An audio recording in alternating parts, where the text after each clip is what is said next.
Hey, this is Jim Breuer, and you're listening to Walking the Floor. All right. Yeah! I'm walking the floor over you. Walking the floor. I'm walking the floor. Walking the floor over you. Hola, senors and senoritas. Welcome, welcome, welcome to another edition of Walking the Floor. I am Chris Shivlett, and I will be your host for the next, however long it goes. Hour? It's about an hour. Oh, man. It has been a rough week, ladies and gentlemen. I've been sick. You can probably hear it. I'm still sick. I'm on the mend now, but it's been rough. Like around Tuesday, Wednesday, I threw my back out and I had this nasty cold, and it was like I was in that headspace of I don't even remember what it felt like to be healthy, and I don't know if I'm ever getting back there. But I can see the light at the end of the tunnel now, so don't worry about me. You didn't tune in to listen to me whine about my health problems. Let's talk about happier stuff. Like the fact that all over Los Angeles this week, I have noticed this strange proliferation of Dayglow yellow convertible Mustangs. I don't know what is going on in this town. I don't know if the Mustang dealer had a sale on Dayglow yellow convertible Mustangs or what. Or if it's like the whole city just decided to have a midlife crisis all at the same time. But it's weird. Very strange. I got to tell you, I had a great conversation earlier today with an Australian singer-songwriter named Paul Kelly. And if you don't know Paul Kelly, I highly suggest you go on your Spotify machine or your Apple Music or whatever and dig up all his, he's got a million records, but just pick one and listen to it. He is such a great songwriter. I've been kind of obsessing on him all week. And we had a fantastic conversation that I will post really soon. But not today. No, not today. Today I've got Mr. Jim Breuer, comedian Jim Breuer. So kind of mixing it up today. It's good. Okay. What else is going on? Let's not forget about my London tour. June 13th at the 100 Club. I'm going to be opening for Nick Sester from Jet. And then the next night, June 14th at Water Rats, my buddy Sam Palladio is supporting on that one. And those are both going to be really great shows. Tickets are available now. If you don't know how to operate Google, just go onto my Facebook page, and I think I made Go onto my Facebook artist page, and I made events that have ticket links, so you can get your tickets there. It's going to be fun. Don't miss it. London Tour 2017. All right, now last week I started a new tradition on this show. I don't know what we're going to call it, Uncle Shifty's old-time gear roundup, but I'm going to continue that this week because I've been getting my gear together for these summer Foo Fighter dates. So I've been working on my pedal board and tweaking on my amps and tweaking on guitars. And one thing that has worked its way into my setup quite a bit, P90s. Now, you guitar players out there know what P90s are. I've always liked a P90, but I started to become kind of obsessed with my Gibson non-reverse Firebird last summer when I was working with Dave Cobb. I played that guitar all over that record that I made with him. And since then, I've just kind of played it nonstop. I played it all over on my tour. I was actually playing that more than I was playing my Telecasters, which is kind of weird for that. Usually I play my Telecasters with that stuff. But I don't know, man. There's something about it. It's got this... The P90 just has a particular growl that it's not like a humbucker, and it's definitely not like a single coil. It's some other thing. And when you grit your amp up, it's just it's perfect. It works for the honky tonk. It works for the heavy metal. It pretty much works for everything. The one problem with the P90, noise. They are super duper noisy. So what I did to get around that is I've got some Lindy Fralin noise canceling P90s. I think they're P90s or maybe they're P100s. I said, whatever. Lindy Fralin noise canceling, and I got them overwound 5% just to give them a little more juice. So check it out. P90s. Go get some. And if you're looking for P90s, I bet you could get them at Zounds.com. What a perfect segue into my Zounds.com segment. Perfect. Zounds.com, they make gear affordable. I bet, I haven't looked, but I'm sure if you went on their website, you could find all manner of P90s, and they could split your order total over 4, 6, 8, or 12 monthly payments. You can use your existing credit card. They never charge interest, ever, and they make it easier than ever to afford the gear you want. Zounds.com. Okay, let's get to Mr. Jim Breuer.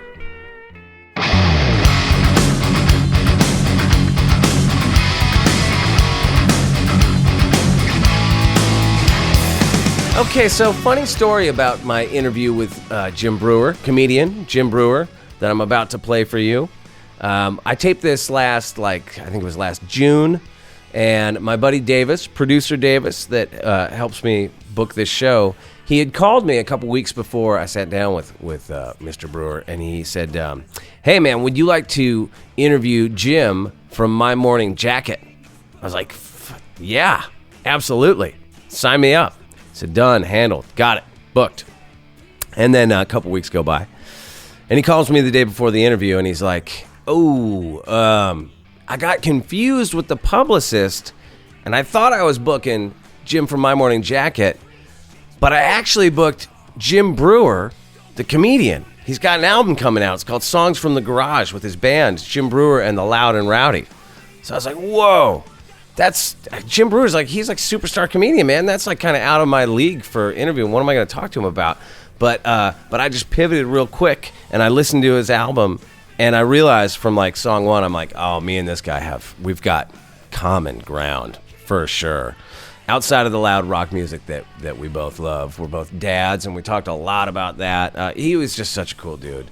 I think we start this thing out talking about why comedians dominate podcasting and basically all other areas of pop culture. So this is Mr. Jim Breuer on Walking the Floor.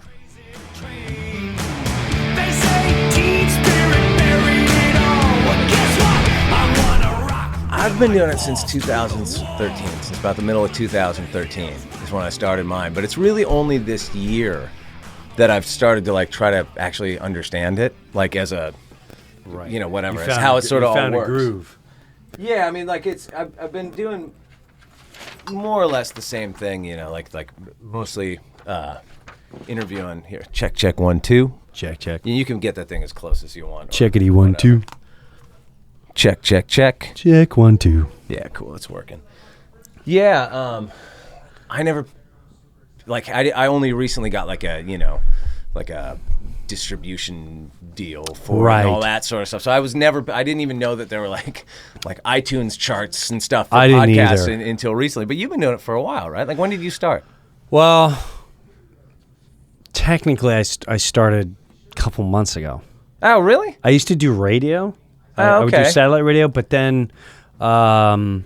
Oh, you were on satellite radio. See, in my mind, I was thinking that you were like one of those early dudes. Because podcasting, the more I sort of come to understand about it, it seems like it's yet another medium dominated by comedians.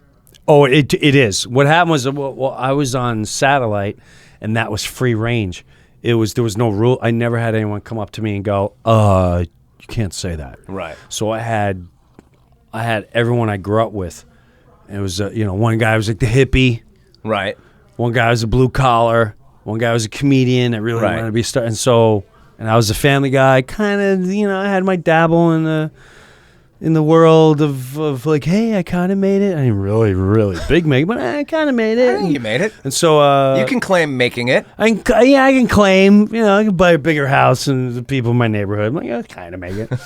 So that was kind of, I thought that was kind of revolutionary. Right. And then all of a sudden podcasts hit, and then every comedian just went for it. It's like comedians, EDM DJs, and pro wrestlers seem to be like the dominant forces you're right. in podcasting. You're right. Yeah. And I don't listen to any of them.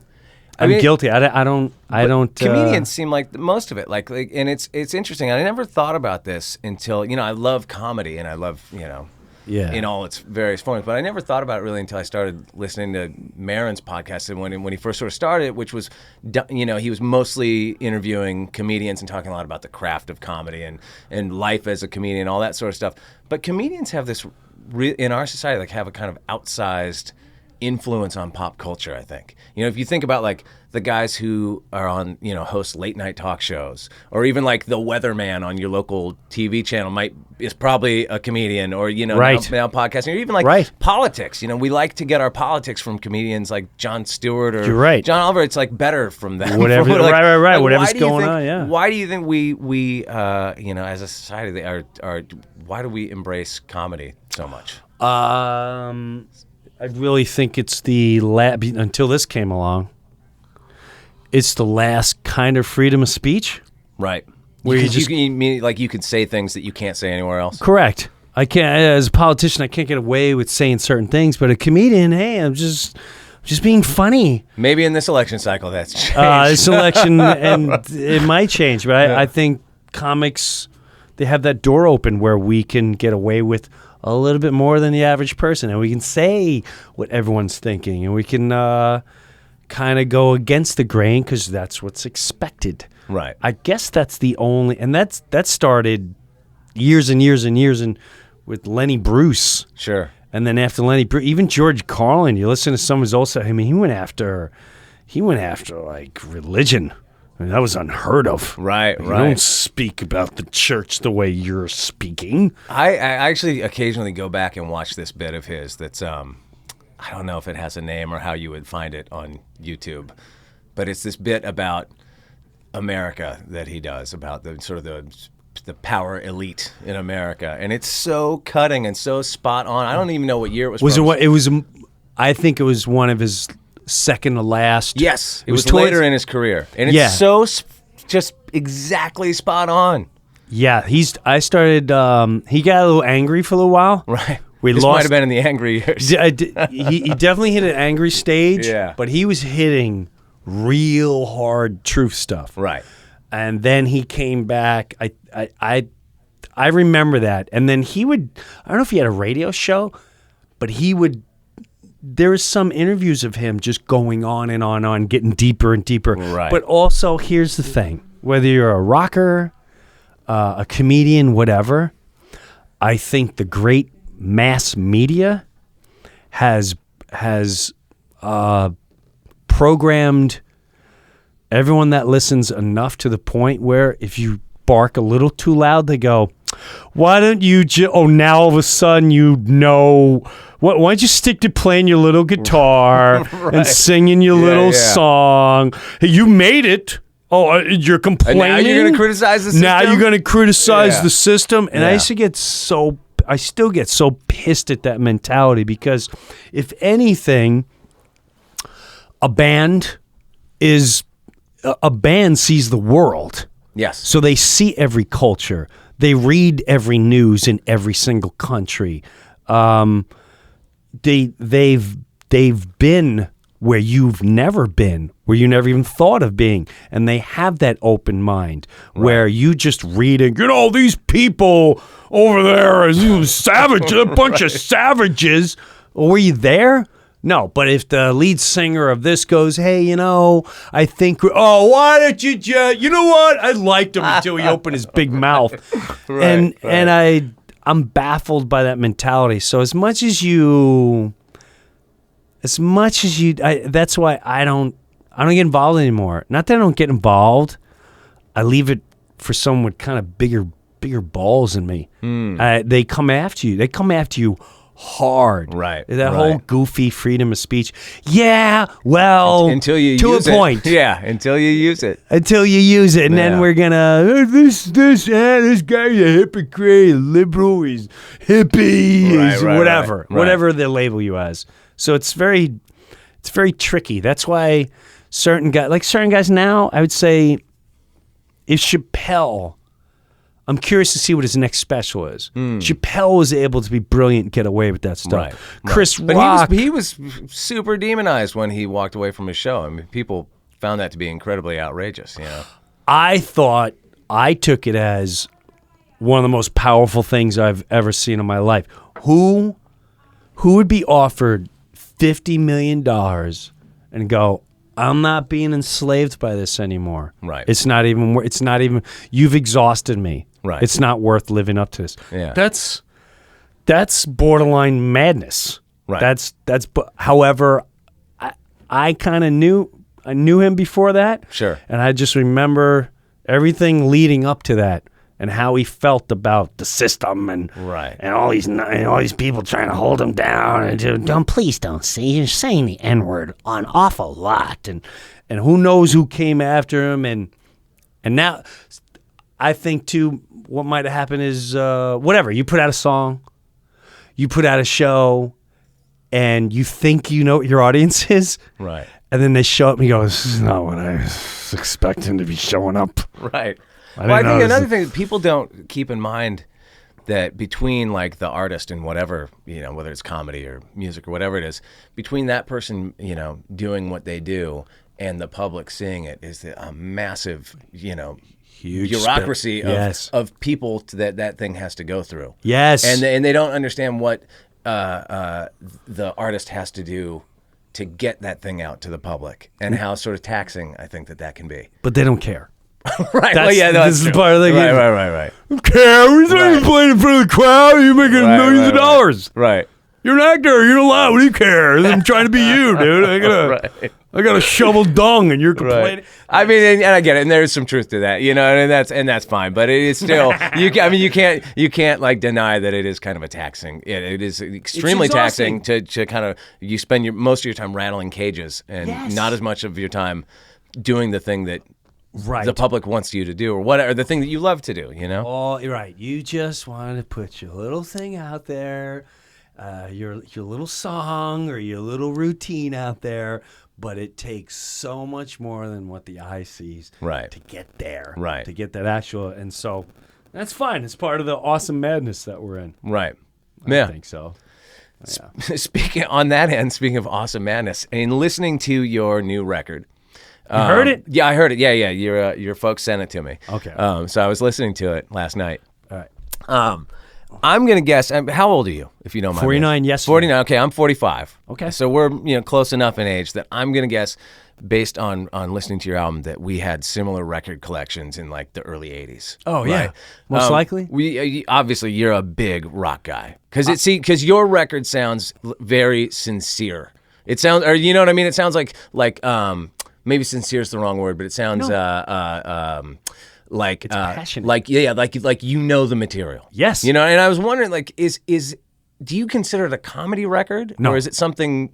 No, because it doesn't exactly read that way to me. No. I mean, there are some funny things about it, but they're like real songs, and it sounds like it, could have been a band in 1980. If it was 1988, I'd probably be able to retire with a great stage show in about a year. Right. I would have been out with Judas Priest and Iron Maiden triple tour, just slaying. Right. I started in a rock club and doing comedy or playing music. Trying to front a metal band. Oh, really? I wanted to be when I was in high school. And where were you from? Where'd you grow up? Long Island. Oh, okay. So I latched on to that 80s metal chugs. The chug. Sure. I couldn't get enough of the chug. Oh, yeah. What were your bands? Like, what were your favorite bands? The ones that finally hit me were Priest and Iron Maiden, Ozzy, Scorpions, and then I remember my friend said, listen, put this on, put that track on. It may spook you at first, but just hang in there. And I put it was a record, I put on and it was and I just sat there and it was like a 3-minute intro of For Whom the Bell Tolls. Right. And I sat there and went, oh my God. So that was just a marriage made in heaven. So it was Priest, Maiden, Crew. Right. Sure. Van Halen. Yep. Those were that was my big guns right there. Right. And then little sprinkles of little Dio and Accept, Twisted Sister before the makeup. Yeah. Stay hungry. Yeah. What's the song You Can't Kill Rock and Roll? That's a great song. He's an SMF. The boys are back.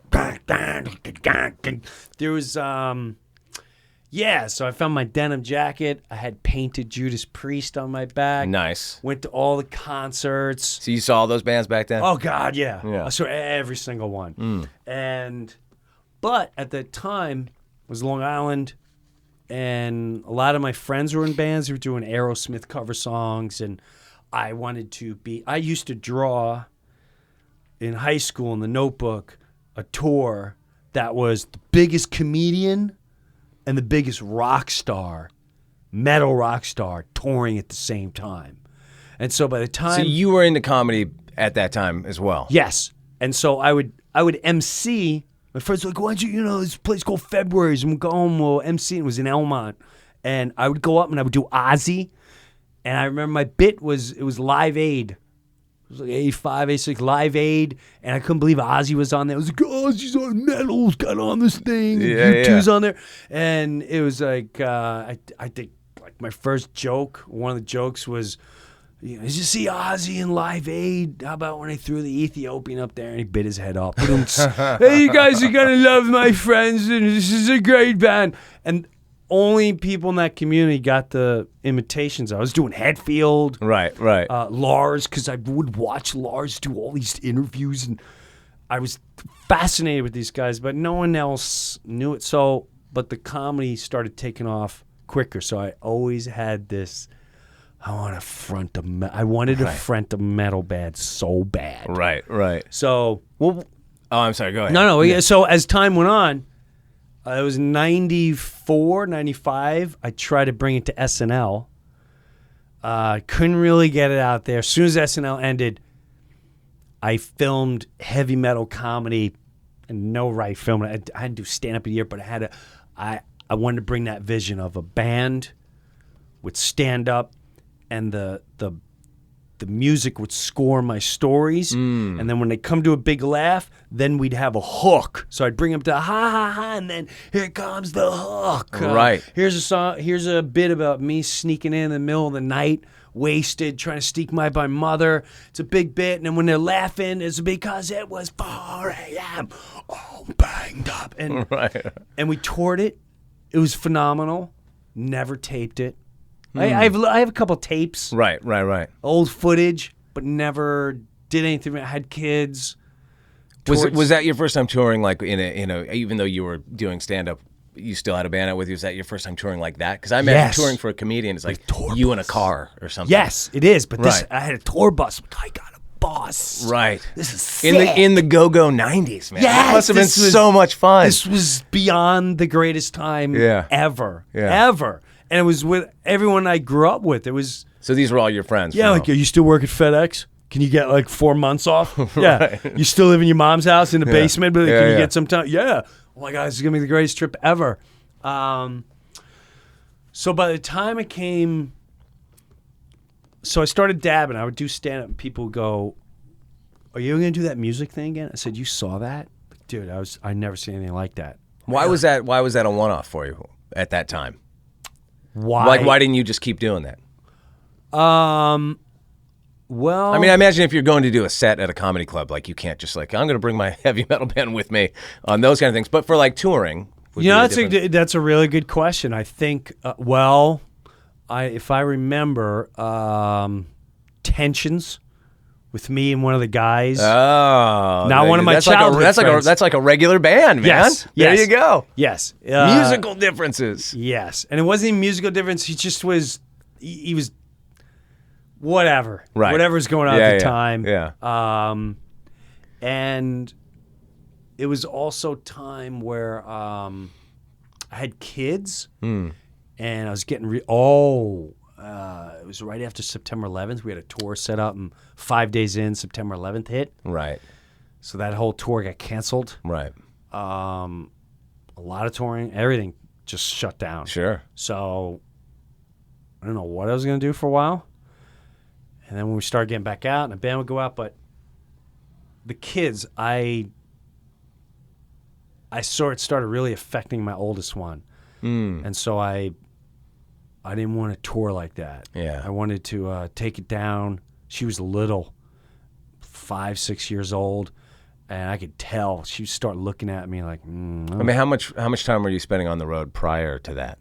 Were you like somebody Not that a toured whole a lot? Nah, weekends here, weekends Right, there. But right. this was, 3 weeks out. Right. Come back for a couple days, 3 weeks. I mean, we were out there. And I took that. That's when I said, I want to do something home. And I took that Sirius Satellite gig.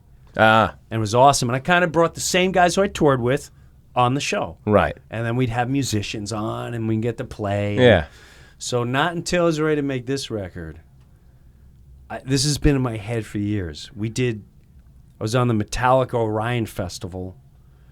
Did German festival, the Wacken, it's a big metal festival. Sure. And Sonosphere. I mean, are you writing songs for those festivals if you haven't been doing it all this time? Is that when the songs for the record kind of like gelled? Well, I basically, when I'm going to say that started around 2010. Oh, okay. Somewhere around there, Sonosphere, 2012, somewhere around there, whenever the Big Four was going out, and Thrash, and Metallica, Sure, Slayer, sure. And I saw the way they were reacting with the band. My wife was like, "Are you nervous? And you do these gigs?" I'm like, "Yeah, I'm doing family comedy." She wouldn't remember what you used to do with the bands and the impressions.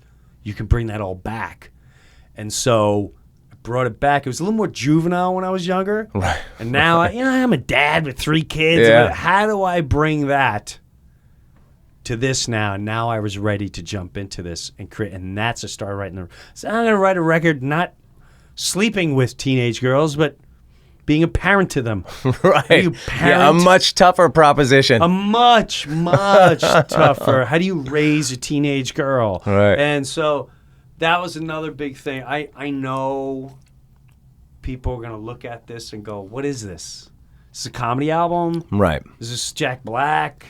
Is you trying to be Tenacious D? Is this Sandler? What is this?" Right.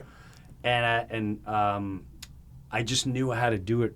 I had to find the right people, and I think I did. I found Rob Caggiano. So is that the guy that produced it? And he used to be in Anthrax, is that right? Yes, he used to be in Anthrax, Right. and then he went to. I'm just so glad it's apologies. not me. Look, and it's my son too. See, that's what I get. Wow. Do you want to answer that? It's your son, man.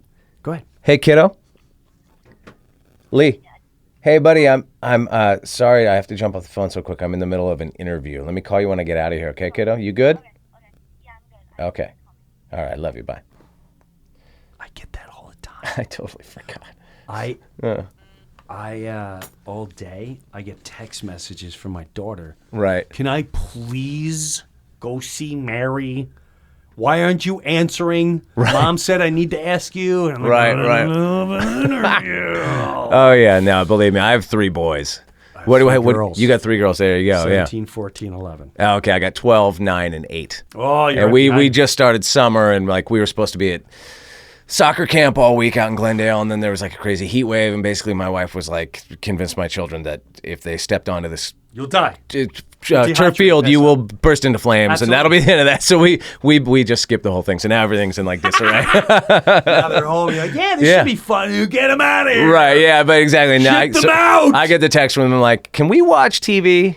And little do you know that they're at home playing your text against my wife. Of course and, they right, do. Yeah. And then your wife, if she's not in on it, why did you tell them Yeah. that? Well, What do I you- thought you told them. Oh, I yeah. didn't know Yeah, yeah. that. Yeah. Why wouldn't I do that? Like, you know what? See, we're the losers here. Right. They're playing us. Always, yeah. And we're failing. And they're all like horrendously. little lawyers too, where they're like, "Well, technically, Dad, you said that I couldn't watch it on my iPad, but you didn't say anything about the TV, and so we watched it there, and you didn't say that was a problem." And you didn't say how long. Right. You said I can watch it for a little bit. Yeah. What is a couple? What is a couple? What's a is little that bit? 3? Is that 4? We don't know. You never say anything. Yeah. So, and it's too hot to go outside. Yes. It's way too hot. Way too hot. Because we'll burst into flames. We'll be dead. Oh, God. So anyway, you were talking about Rob from Anthrax. Yeah, and producing he's the now in Volbeat. Okay. And he produced Volbeat, and he jumped on to this. And I tell you what, There's some ripping guitar playing on there if that's him. he's all the guitars. Oh, okay. He's Yeah. all the guitars. And I would stay like raising teenage girls. I go, I want to do a song, and it's Dragnet. Jen, Jen, Jen, where you going? Jen, Jen, Jen, because I can't play guitar, Right. so I'd have to stand there in front of my band going, "Here's the song." Right. Dun, dun, dun, dun. Hey, that's what James Brown did. Yeah, What's wrong with that? You know, that's so fine. A lot of the songs are written that way, and but what was great is he didn't really know the comedy, and I didn't know anything about music. Right.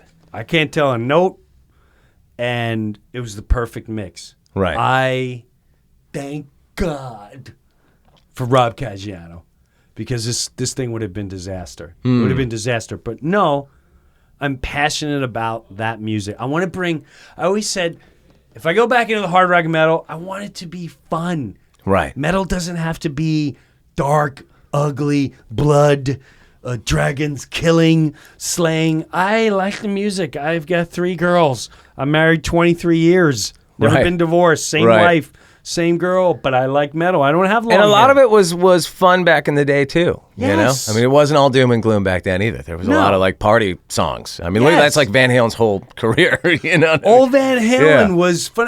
Great riffs, yeah, great boogie guitar. woogie good time stuff. You know, yeah, Yes. And they brought it was metal hard rock with a little bit of a smile. right. There's a little bit of a smile. A little there. wink to the camera. Yeah, a little Yeah. wink to the camera. Not making fun of it. Right. Just enjoying ourselves. Right. And that, I feel I missed that with that music, Right, and that's what I was right. trying to get with this. Now, two of the songs, we went out of our way to be funny. Mm-hmm. I think he's gonna be a dick tonight. Right. Right. Gonna be a dick tonight, and Sugar Rush. But to me, it was just a transition. I have to program fans. All right, if I go straight out, balls to the wall, rock. You're gonna go. I'm gonna confuse you. Right. It's almost like the first time I watched Jim Carrey be serious. I couldn't wrap my head around it. Right. Yeah. I kept waiting You're for waiting for the wacky face. the or whatever, big right. with Yeah. the big explosion, Yeah. big physical. So it threw me off. So I knew I'm gonna need 1 or 2. They're not gonna be able to rap. But on my album, the last 2 songs are kind of what I want it to be Right. eventually. Right. Next time.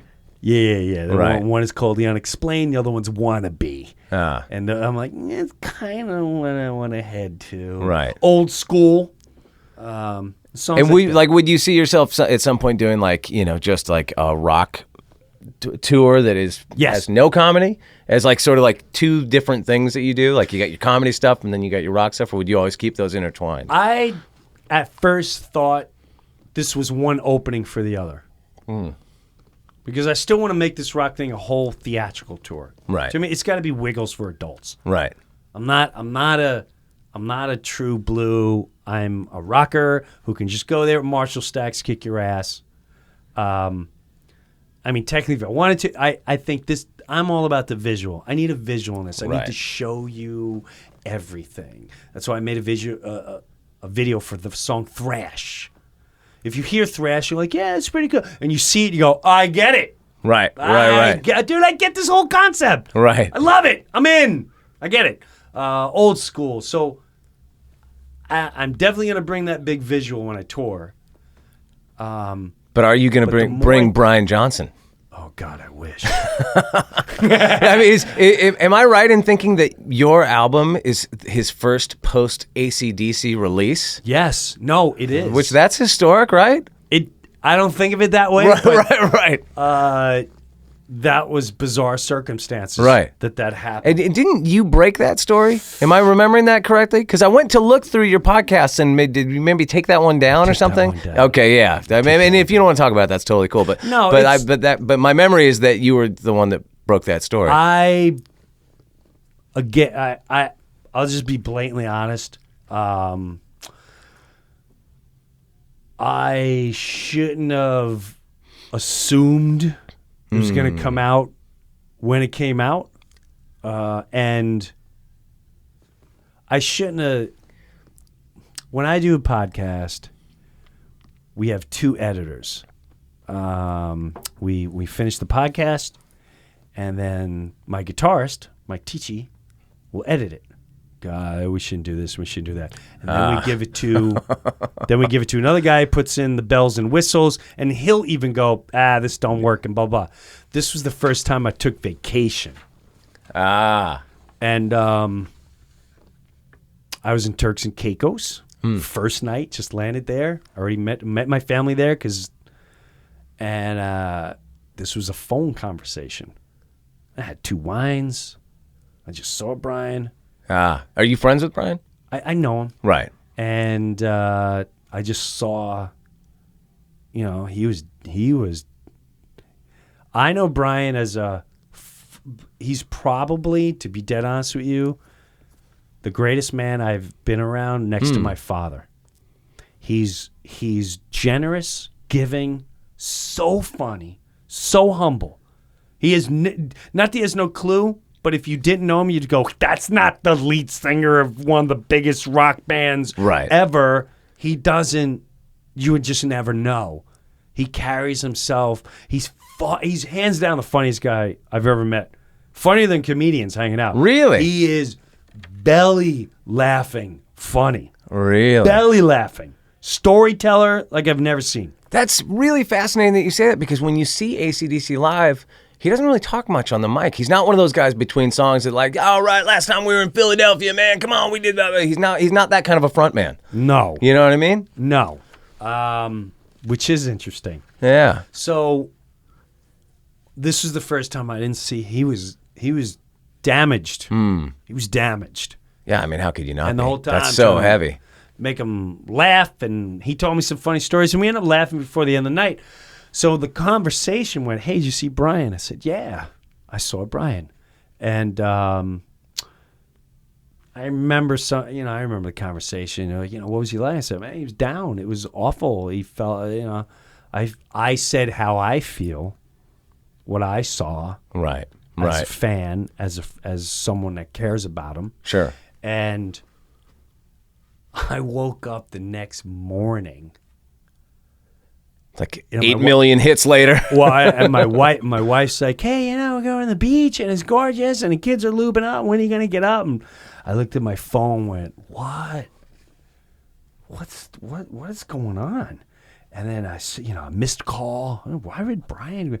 What is going? One of the guys is like, we're like the biggest podcast ever. I said, what? Oh, and then I saw the headlines. Jim Breuer says, right. He's fired. And I just remember Brian talking. I said, Brian, what? He goes, you gotta be careful with the social media stuff, me son. He goes, as long, my friend from England called. As soon as he said that, my heart sank. This thing's worldwide. Like, your friend from England? Who am I? Who am I? I'm not in movies. I'm not even. You couldn't find me in People magazine. Who am I? Right. I'm still trying to do. I'm doing media to sell out an 800-seater somewhere. Right. Who am I? And my friend from England called and he said, Jimmy Breuer said something about you got fired. And I said, this don't sound like my friend Jimmy Breuer would say that. Ooh. And I went, Brian, no, I know for a fact I didn't say that. There's no, wait a minute. Let me, Woody is like, just as long as you wasn't quoting me because I know. I said, no, I know I was. And I'm trying to go back on the conversation. But what I regret the most, and I still get a horrible pit in my stomach, I put him in a position. Right. Immediately eyes were on him. Right. Is this true? Oh, it can't be true. Is this true? And that he didn't need that. He was already going through enough. Sure. Before he knew it, hey, we're finding a new singer. What? But they had said that to him already at that point? Your podcast didn't force their hand or something, right? Huh? Oh, no. All I know as a fan, right, up to that point, yeah, it was already announced. First, it was tour canceled. Right. His hearing. Then it was, we're finding a singer. Right. And yeah, it was a lot to swallow while he's still trying to figure this out. So as a fan, all right, Foo Fighters. Sure. If God forbid something happened to Dave, although nothing, it wouldn't happen. and all of a sudden, well, we're finding a new singer. You're like, what? Wait a minute. Is there a press conference here? Like, Right. you're gonna, you're all as a band gonna be together Right. and say, listen, here's what's going on. Sure. Brian can hear, I lost me hearing, and this is a tragic thing, but I don't want the show to end. We're not quitters, and I'm going to try to do it again. And Angus comes on and he goes, listen, we love Brian, and we want to love Brian. With a lot of you bought tickets, and we're just going to try to win this situation. In the meantime, we're going to find people to keep this going. We're gonna, maybe Brian will be in one or two of the shows to introduce the show, something. But there was just something weird. Hey, he can't hear, and we're finding a singer. So for a fan, it was a little bizarre. And maybe I said too much, and some people really grasped onto what I said for whatever. And then that was another thing. I learned so much about that because it's just the power of media. When you listen to the podcast, which you're not going to have a chance to now because I pulled it, but if you did hear it, I clearly say, I don't know. Honestly, I don't know the whole story. Right. I'm just saying. Yeah, but nobody's ever going to remember that no, part. I said I don't know the whole story. I just know how he felt. Right. What his friend was saying. Yeah. What those people in the room were saying. How angry they were. Yeah. And confused and this, and I am too. This is my friend. Yeah. I just saw a family member, and I'm pissed. At Walmart, just what's going on? Right. And to take that as I'm now the spokesman. The voice of authority on this issue. I was a little taken back by that, and I Yeah. still cringe every time you look it up and it's there. I'm like, ugh. Was that the first time in your life and career since things have gone viral in this sort of modern social media podcast landscape that we live in that something that you were involved in had done that? Oh God, yeah. Right. Because like in the days of SNL when it was like whatever Goat Boy or something would have been a hit. Like we didn't have that back then. It just didn't exist. No. Right. No. This is an entirely very new modern thing. Hands down. Right. It was huge. Right. And again I keep going to who am I? Who am I? Like this is what you get, and this is what you're rolling with, and so it threw me off a little. And again, it doesn't matter what's real, what's a fact, what's not a fact.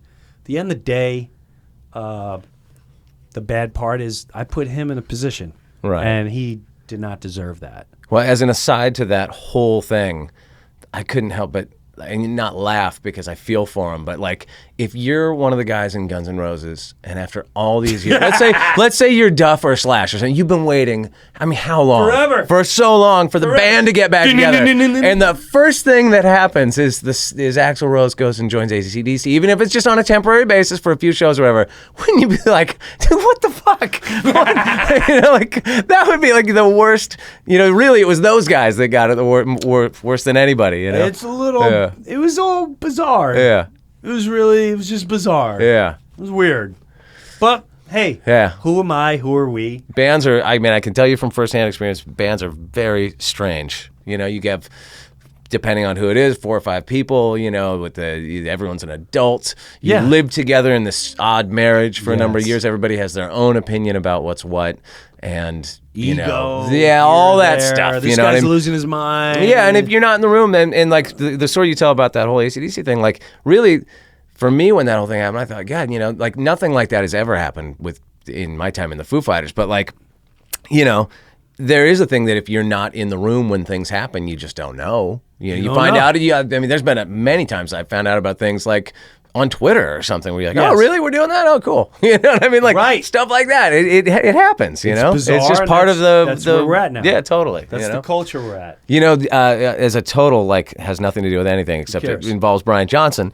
Dave told me a funny story years ago and this was from before my time in the Foo Fighters, because I joined in like 99. Yeah. But I guess early on in Foo Fighters touring, they were at the same hotel that AC/DC was at, and Dave and probably the rest of the band were like in the bar in the hotel, and AC/DC was playing that night, and it was like an off night for Foo Fighters, right? So they were all going to go to the AC/DC show, and Brian Johnson walks in to the bar, and like gets a drink, before he's heading over to the show and says hi and everything. And at one point, I think they're maybe having a little chit chat or something. And Brian Johnson says to Dave, like, shouldn't you boys be over at the show getting set up? Something like that. He thought that they were AC/DC's road crew. Isn't that great? I don't know what you fellas are doing, but you really should hit to the show. 7 o'clock. Shouldn't you be tuning guitars or something? Oh. Yeah. God. What a great journey, though. But at the end of the day, it was what it was, and it is what it is. Yeah. Well, let's nothing I could do. Let's man. back up a little bit. The comedians are like the stereotype of a comedian is that on stage you're like Mr. Funny, and then off stage you're a basket case. Just a miserable lunatic. Yeah. So does any of that sort of hold true for you? Like, how was growing up? Let's talk about like where you grew up and your family life, and did you have a nice childhood? All that stuff. I feel like I had a great childhood. Because you seem like a well-adjusted, nice guy, but maybe this is your act. I don't know you personally. No. That was another thing where I very blue collar. Right. My dad was a garbage man, World War II vet, man's man. Right. My mom worked at the airport. Everyone in the family was a cop or a teacher. And my father would always say, like, the police test is coming up if you want to. I'm like, no, okay, Hold off for now. Yeah, I'm all right. Got my eye on something here. And I thought I had a phenomenal childhood. I grew up on the same street my whole block. I wished my kids would have half the childhood I had. We didn't have money or nothing, but it was the greatest childhood ever. It was such a camaraderie and neighborhood feel. And so I just was attracted to being funny and making people laugh. And were you into comedy from childhood? Were you always that funny kid? Were you into comedians and yes. comedy itself? Oh God, yeah. My first record was Steve Martin, "Let's Get Small," and it was I want to say it was in the '70s, so it was only about 9 or 10 years old when I heard my first stand-up comedy bit, and I also would watch shows like Laugh-In, Sonny and Cher. I was really young, but I would watch it with my parents. Watch Laurel and Hardy every Sunday. Couldn't get enough of Laurel and Hardy, Abbott and Costello, Three Stooges. I loved comedy, and also was a fat kid, so maybe that was a little bit of, if I remember, that was a mechanism. Right. Like, oh, you fat, and then I had to counterattack that with, oh yeah, right. I'll strip you down and break you down. I'm fat, but let me talk about the billion things you got going on. And your mother's an alcoholic, and we all the mothers talk. Oh God, I'd viciously go after you. Maybe that was part of it. But even 6th grade was my first bit. I wrote a sketch in a talent show. And really? I lost out. So that was your first performance? Yeah, it was 6th grade, and I wrote a security bit, really funny security bit. So it's a guy selling a security firm, and while he's talking, giving us, I come in as a burglar and just start stealing everything behind him. And we came in 2nd place, and we lost to a Kiss nonsense lip sync band. Oh, lip syncing? Lip syncing. What talent is that? But they put on the makeup. Right. Well, there you go. That's hard. That's especially at that time. That would be hard to compete with. It was huge. Yeah. So I never was I don't think I ever really was a mess. I never really. Family's always been very, very important to me. I've always been able to keep one foot in the celebrity world and enjoy it as a fan, and also pop in and then sit back at home with my 3 kids and wife of 23 years and nieces and nephews and all that. And do you live in New York still? Jersey. Oh, okay. Yeah. And been there 17 years. If you started, if your first performance was 6th grade, at what point did you think, like, this is something I actually want to do? 16, 17. But when I went on stage at that rock club, I knew, yeah, no, this is it. Right. This is it. I'm going to be doing this and fronting a hard rock band. Right. I'm going to have leather pants. And look at, here you are now. I didn't know it'd take doing me to it. 50. Yeah. I didn't know it'd be almost 50 years old before I pull it off. Well, at least you pulled it off. I did, and I don't. You know, everyone's a personal journey. I'm like, you know what? Who cares? But what was your journey into being a professional comedian? I mean, it's one thing when you're in high school or whatever, but when did you like go out and start playing the clubs all the time and doing that whole thing? Started in '85 in high school. Did it for about a year, but I also want to be an actor. I want to be a big actor, so I took theater and stuff. And then my parents retired and moved to Florida, and that threw me off. I grew up on the same street my whole life, knew these people, and now they just took me out of that and went to Florida. Right. So I went down there and I had to readjust. And in 1989, I was watching Arsenio Hall, and he had Eddie Murphy on. And I loved Eddie Murphy. Saw him live when I was 18 in Long Island. And Arsenio goes, hey, you got to talk to the comedians out there. Eddie,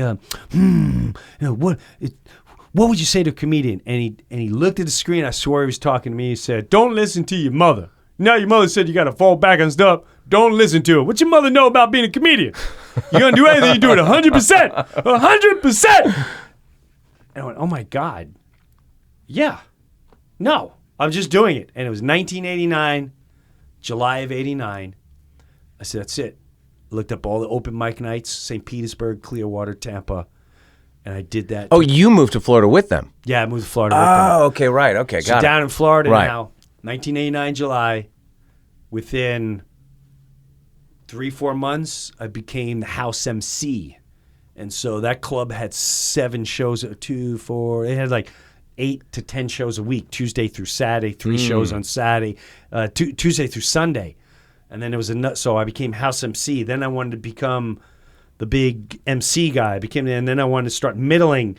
And then once I started, I got New York. Wait, LA. what does that mean? What is middling? Middling means Like, what are the various tiers of? There's host, opener. Okay. He does 10 minutes. Hey, don't forget next week we've got so-and-so coming here. Right. Make sure we have drink specials. Is he like the guy between the comedians that comes out for a couple of minutes? Right. Then he brings up, here's your feature act. Your features, he does 20 minutes to a half hour. Okay. Then the headliner comes. So as a feature act, it's sort of like rock. We want to blow. We're going out with whoever. Yeah, we're going to blow them off stage. It's direct support, but in comedy. Yes. And that's, people don't realize this, that's actually the best slot.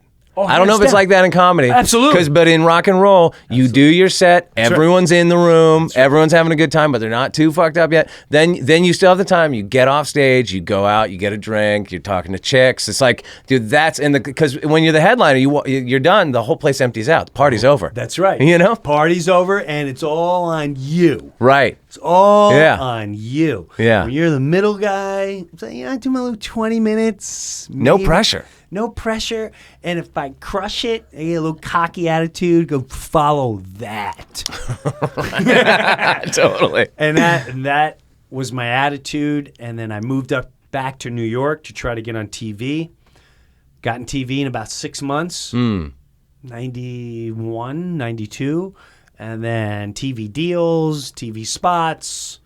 So that, and then sitcom, didn't make it on a sitcom, got fired from the sitcom. Oh, really? Right before it aired. I mean, when you have that experience so young in your career, you're like, it's over for me. I had my big shot, and that didn't happen, and it's done. You have no clue. I did a TV show, now I'm in development deal. Now, I'm living in an attic with my wife. We have zero money. Right. We're eating bagels and like, let's have bagels or bagels cream cheese. Right. For dinner. Yeah, for why breakfast, not? lunch, and dinner. What's wrong with this? And NBC, back then it was the Fresh Prince of Bel-Air that produced. NBC offered me $250,000 just to hold me. We're going to hold you, and we're going to use the producer of Fresh Prince of Bel-Air, and he's going to create this show for you. And I go to his house. I'm like, look at this guy's house. And the guy's on top of the world. So he's on a cliff. Right. Overlooking. It was nuts. It was nuts. Some guy parking my car. I got your car. Right. You have my car? Yeah. We're going to develop the show. It's going to be easy. It's funny. You're great. Blah, blah. And then right before that, they took my manager took me and Dave Chappelle, another big name coming up, took the two of us, pulled us out of our deals, and now we are gonna to get a guarantee on ABC, a spinoff of Home Improvement. 6 episodes guaranteed, 3 episodes of Home Improvement. We're on the cover of TV Guide. Our commercials are on. Tuesday night after. So you've shot the show at this point. Yeah. Right. It's Tuesday night after Home Improvement. I remember me and Chappelle walking around getting recognized from the commercials. Wow. And I remember driving in LA, my wife and I were looking for a place to buy. I cried. Like, I made it, man. I made it. It took me 4 years, and I said I was going to do it. And I was ready to, thank God. 4 years. Yeah. I mean, and about a couple days before the show aired, manager's like, hey, we're in the middle of tape, and we're finish the read-through. We're going to have heavy rewrites this week. Jim, your call time tomorrow's 10 o'clock, blah, blah. I go home. I go back to my hotel. I have my friends that I grew up with coming out for the premiere. And they're white trash in my room. They already cleared out the mini bar. Of course. We got limos going out for tonight. So you're home. You're back early. I said, yeah, you get day off, rewrites. Manager, hey, man, I got to talk to you. Can I bring my friend? No, just come along. Go down there. He goes, yeah. That doesn't sound good. No, he goes, yeah, listen, you and the show aren't going. What are you talking about? So the show's not going? He goes, no, the show is going to go. You're not going to go. What do you mean? Because they just let you go today. They didn't say nothing. They're recasting you. And I mean, it's not just getting fired. It's being erased. Not even being erased. I'm looking at $70,000 a week. I'm looking at, I've got my parents going, we've got everybody in the Elks Club. Right, you're already picking out the mansion and the Lamborghini at that point. I already bought leather pants. I already picked out my giraffe and my kangaroo. I'm already signing my $10 million picture deal. This is... Right. And I remember, thank God, my friends brought it back to Blue. I went back to that room. My 2 friends are there. And I go, they knew right. What's the matter, man? I said, they fired me. And one friend goes, well, can they do that? I said, yeah, they just did.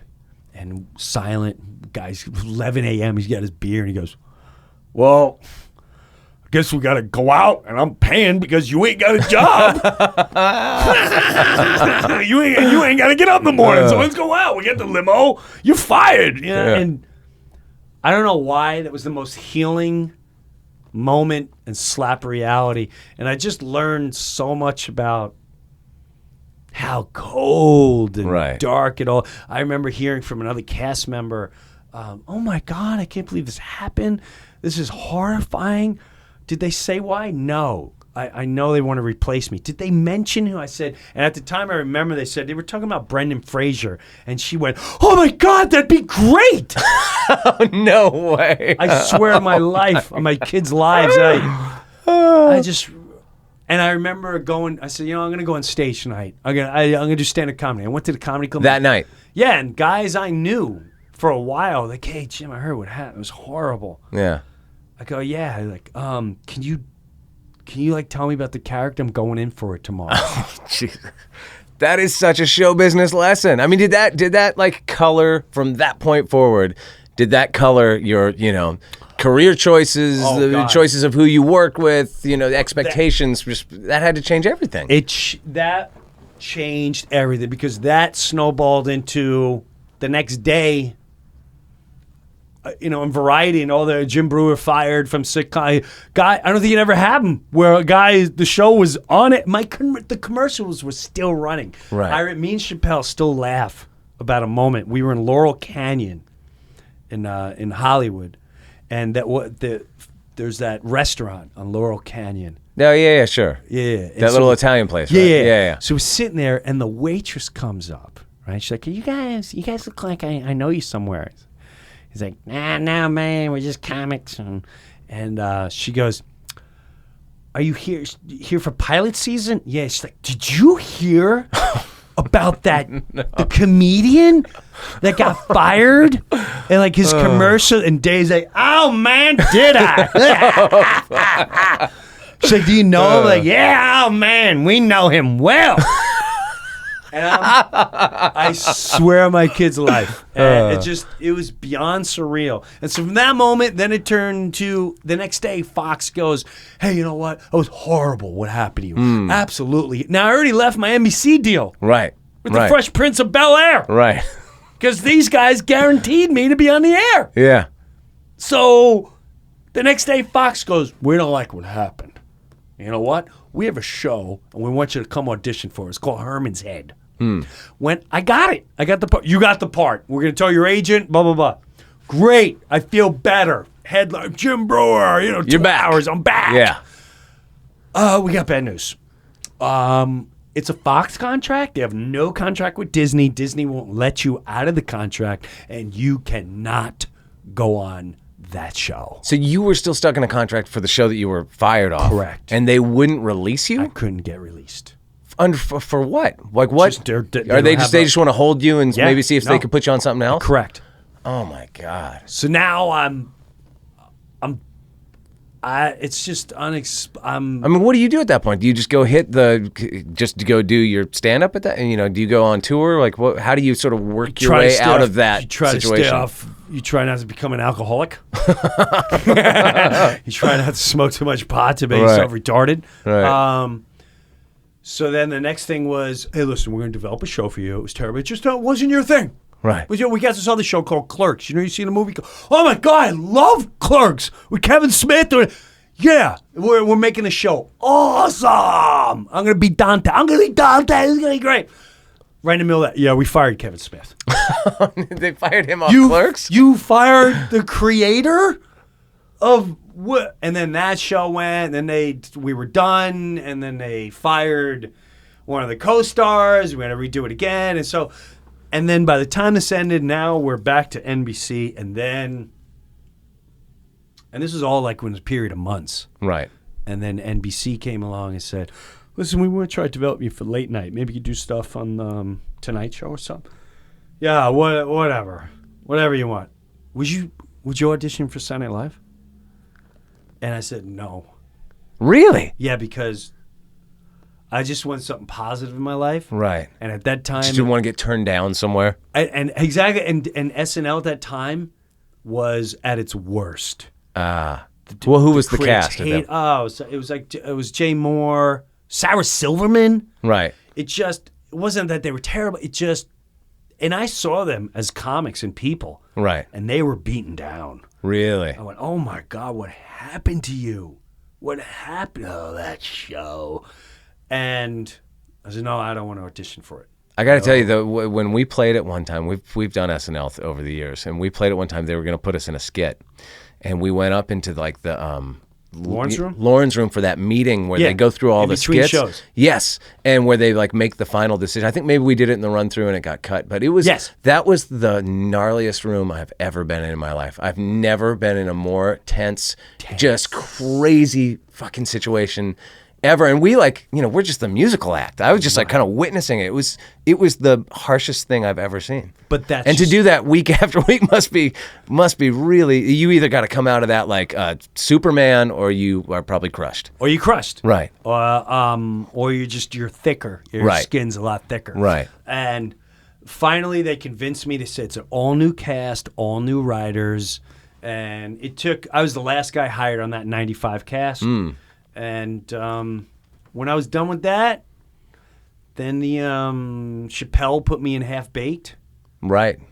And then when I was done with that, again, I thought, oh my God, this movie, I'm going to get my leather pants back and my kangaroo and my freaking giraffe. And I'm still waiting on those phone calls. Right. So Yeah, I was very humbled by it all. Right. I get But chewed through up. it all, are you doing comedy the whole time? Are you out like touring Yes. and being a comedian Yes. throughout all the sort of, the ups and downs of whatever television career? Yes, but I have to say, I didn't reach my happy point until around 2008. Almost. Really? Yeah, because then I was very comfortable who I am. You know Right. what? I'm a family guy. I love being a father. I love being a husband. I love being like a family warrior. I know it sounds corny, Right, and right. cliche, but Everything about parenting is cliche, and it's all kind of true too. But it's such a heavy responsibility, and it's very reward. It's a great part of life. You're responsible to help other humans. Yeah. To just fly and become something. I think in people life. and I'm people will probably hate me for saying this, but I think like you don't continue to develop as a human being unless you have kids. Oh, hands down. It's the only time in your life where you're actually like humble and turn your ego off. If you're a decent parent. I'm sure there's a lot of parents that just don't, but like if you're a decent parent, it's the only time in your life that you really are like kind of selfless. Yes, and that is what helped me lose the ego, and what's more important. And although we're, as entertainers, you still have that self-drive to become. Sure. But I don't have that, I need to be All-consuming. on that billboard and Right. sold out. Right. I don't need it. I'm not sure if I 100% want it, but I will say since 2008, it was a moment that happened to me. I was in a local place, and there was a woman there. It was Dad's night out. We're all having beer or wine or whatever. And she goes, "You're the famous comedian in town." I said, "Nah, I'm not really. I wouldn't call it famous." She's like, "No, you're the guy. I can tell everyone's looking at you." I said, "I'm just like you." And she went, "Yeah, but you're really blue, right? You're like the drug blue guy." And I got so pissed at her. I said, "What are you talking about? What do you mean I'm blue and drug guy?" She said, you're nasty on stage, and you're blue. You're just my kids can never." So have you ever seen me? Have you ever seen my act? No, but I don't know why that moment. I wasn't pissed at her, but it made me realize: is this what everyone thinks you are? Right. And is this how my public perception? This is my public perception, and how did that happen? Did it happen? Everyone just thinks you're like a slapsticky and then half baked or whatever it is. Is this what they think of you? Why blue? Why? I'm like the cleanest guy on stage. And that moment is when I literally went, I'm starting all over, and I'm going to do it my way.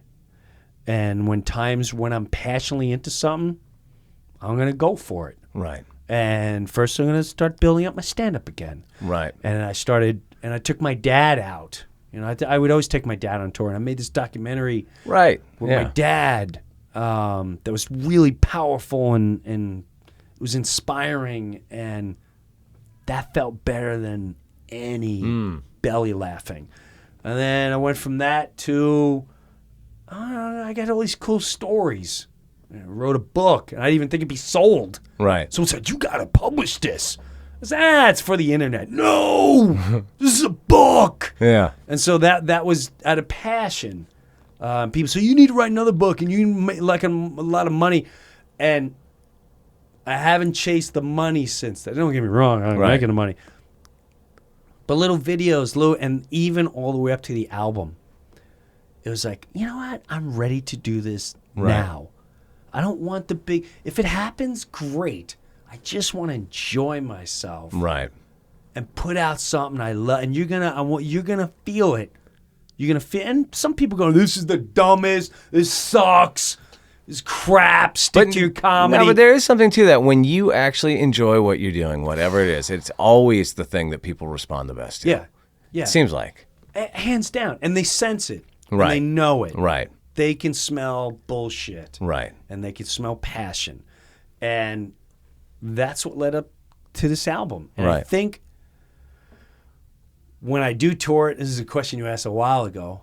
I think when I tour it, at first, it has to come out. I'm going to come out with the music, but I have that capability of mixing what I did in the past, where I can break one song up to a pulse and stop it and talk for 5 to 10 minutes and get them in a belly laughing mode and then pounce. And even back to that finding my voice with the album, I went, all right, now I found my voice in stand-up. I'm a family warrior guy. I have a family. I care about this. Broken families have just devastated me. I saw what it created in my family. I live for this. I live for the joy of life. Let's use the same wording I do on stage and put it in the album. Is that possible? Can I write a song called Raising Teenage Girls and be cool? Right, and not too corny? Yeah.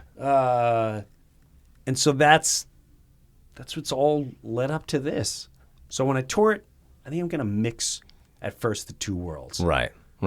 And it just makes sense to do that. Yeah, that's cool, man. I mean, I have one. Well, first off, when is your album coming out?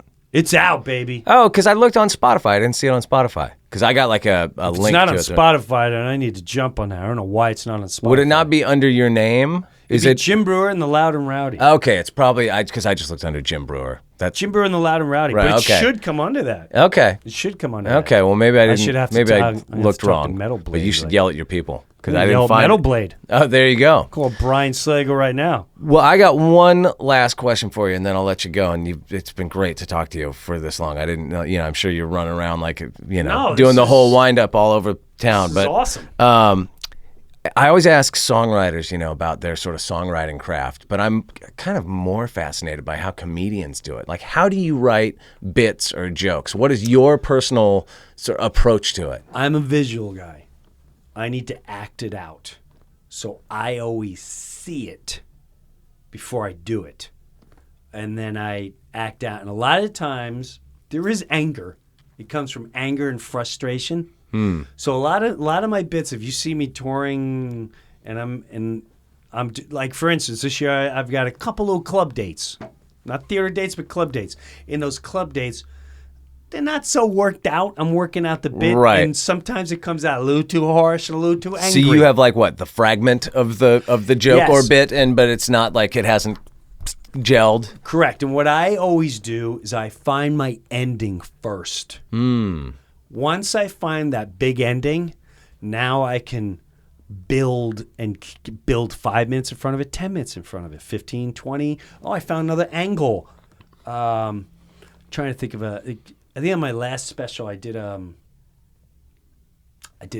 bit where I went on a safari. And once I had my closer, it went from me finding the safari, doing research on a safari. And so it turned into from a 5-minute bit to a 20-minute story. With layers and callbacks. I love callbacks. Right. I love them. That's what I grew up on Right. watching.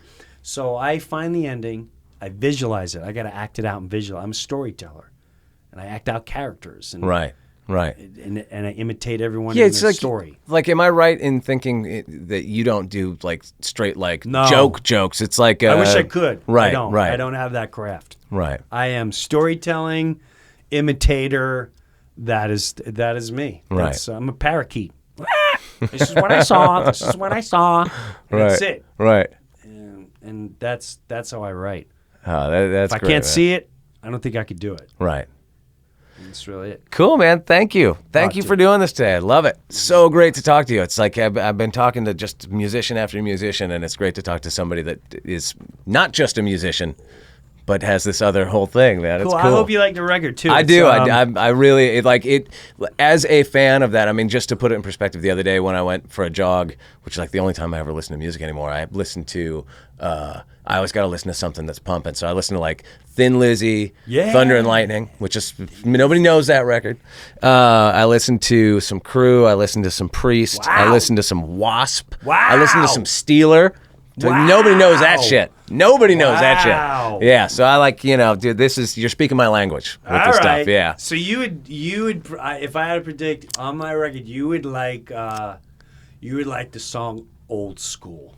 Yes. That was the one that I was like, oh, dude, me and this dude had the same record collection. I was like, I know this motherfucker already. Yeah. And I just put that video out, and Thrash is put a video out for that, but Old School is I think that's my favorite tune in my whole. Oh, right on. Well, cool, man. Yeah, it's all anthemic and like sing along.